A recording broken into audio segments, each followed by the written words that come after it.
Jesus frequentava templos, isso é verdade, mas por que grande parte do ministério dele aconteceu fora das estruturas religiosas? E entrou Jesus em Cafarnaum, e logo no sábado, indo ele à sinagoga, ali ensinava. Marcos 1:21.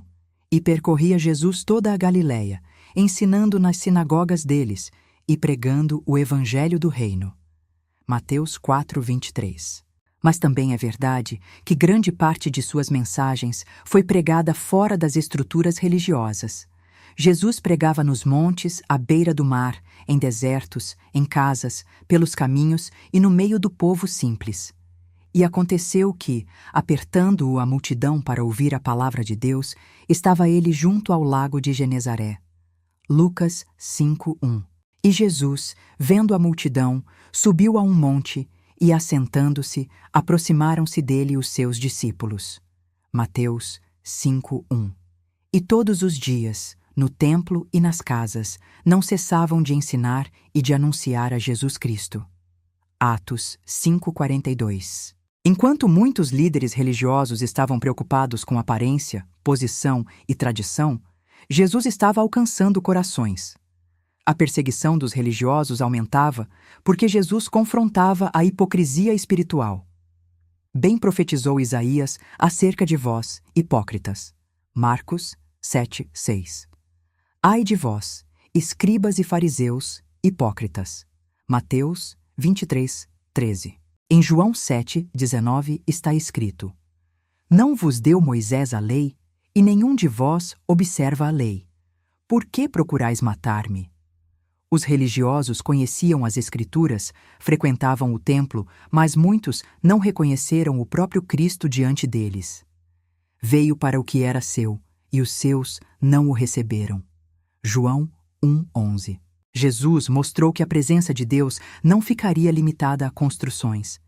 Em João 4:21-23, falando à mulher samaritana, Jesus disse: Mulher, crê-me que a hora vem, em que nem neste monte, nem em Jerusalém adorareis o Pai. Mas a hora vem, e agora é, em que os verdadeiros adoradores adorarão o Pai em espírito e em verdade. Isso não significa desprezar a comunhão verdadeira entre irmãos, mas significa entender que Deus não habita em estruturas feitas por homens. O Deus que fez o mundo e tudo o que nele há, sendo Senhor do céu e da terra, não habita em templos feitos por mãos de homens. Atos 17:24. Muitos estão dentro de templos, mas longe de Deus.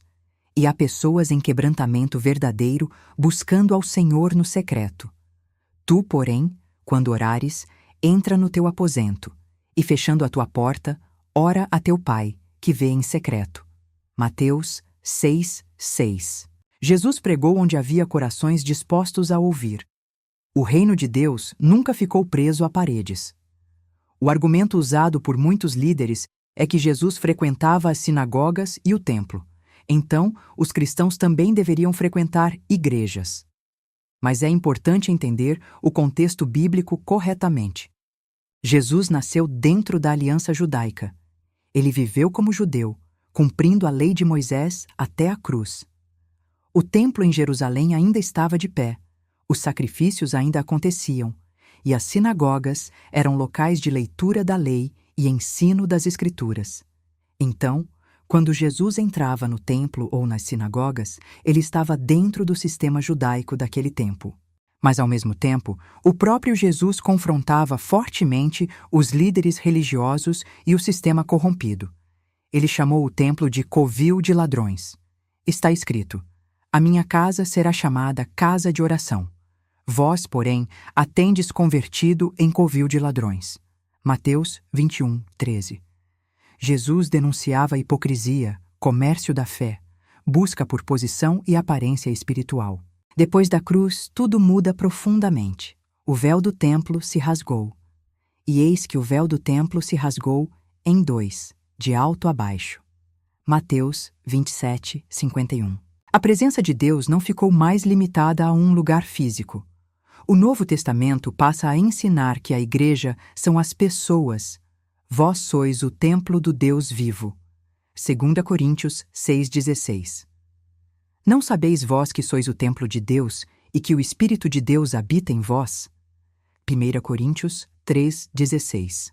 Os discípulos se reuniam nas casas, compartilhavam a palavra, oração e comunhão, mas não existe um mandamento dizendo que Deus habita em prédios ou que a salvação depende de frequentar templos físicos.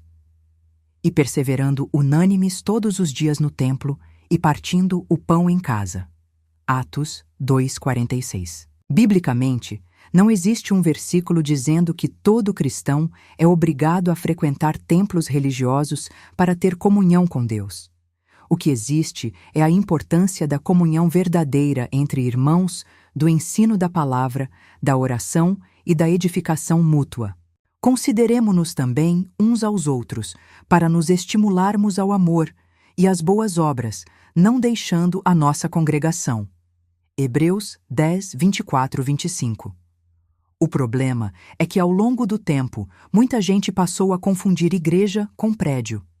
Mas nas Escrituras, igreja é o corpo de Cristo. Pessoas, ora, vós sois o corpo de Cristo, e seus membros em particular. 1 Coríntios 12, 27. Também é preciso equilíbrio. O fato de um prédio não ser a igreja não significa que toda reunião seja errada. Os discípulos se reuniam. O problema começa quando o sistema substitui Cristo, quando a instituição vira mediadora entre Deus e as pessoas, quando a aparência vale mais que santidade, ou quando colocam culpa e medo dizendo que quem não frequenta determinado lugar está afastado de Deus. A base bíblica do Novo Testamento aponta para relacionamento com Deus, vida no secreto, comunhão sincera e obediência a Cristo, não para dependência de estruturas religiosas. A pergunta não é apenas onde você frequenta, a pergunta é: Cristo realmente habita em você? Se essa mensagem fez sentido para você, curta o vídeo e inscreva-se no canal. Pequenos gestos também são sementes de paz. Conheça meus livros, eles foram escritos a partir de processos reais de transformação, desde a infância, passando pela dor, pela cura e pelo estudo das Escrituras. Eles estão no link da descrição e seguem esse mesmo caminho de verdade e restauração. Deus te abençoe.